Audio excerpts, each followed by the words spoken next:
pan. Ayan, sa kasirola po. Ayan. Oh, sumubra na yung init. Okay. So, sa kasirola, uunahin po natin yes.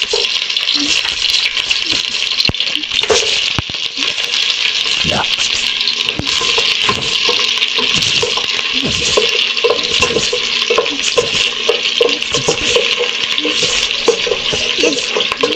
Hanggang sa haluto ng konti. Ang dali sa nagbasan niyo.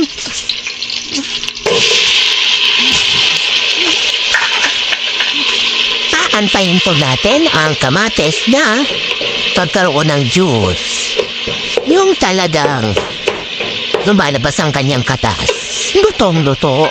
Para nang sa ganon ay makuha natin yung pula ng sabaw mamaya. So, iwanan lang po muna natin at babalikan natin. Yan na po. So, para madurog siya, gagamitan natin siya ng tinidor. Ayan. Para makuha natin ang talagang katas niya. Ngayon naman po ay inalagay natin ang meat. Ating haluin.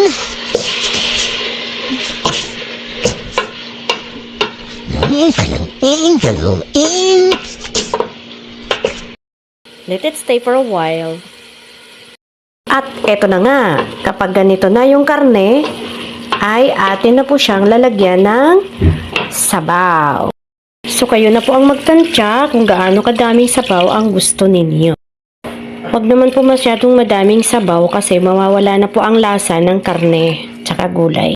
Ilagay na natin yung tubig, ilalagay na po natin ang sili, tapos po yung bell pepper, at dahon ng sibuyas. Haluin. Tapos, antayin natin na lumambot yung karne.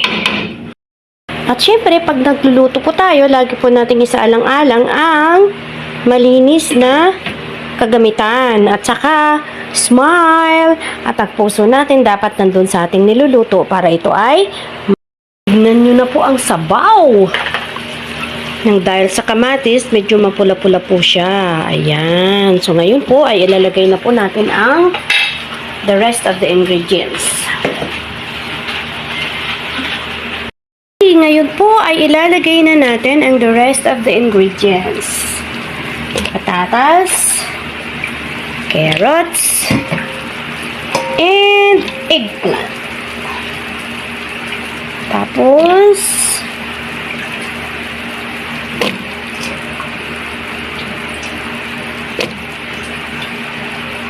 ayan, napakaganda na po niya tignan. Wow!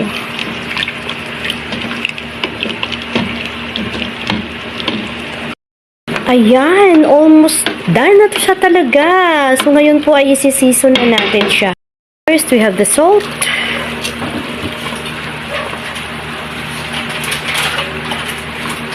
Garlic powder.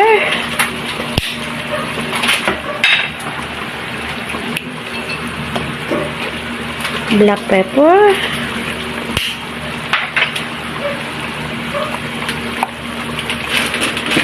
All-purpose seasoning.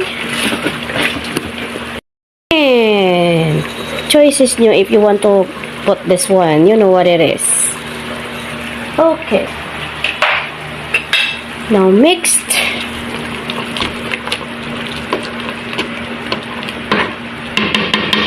And then simmer a bit. And done.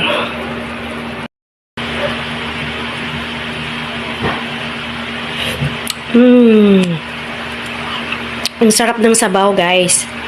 Nag-combination yung bell pepper, dahon ng sibuyas, and then the seasoning, and then the carrots and the potato, the meat. My gosh, it's totally awesome. Try it, guys. I assure you, sarap niya. Sarap ng sabaw.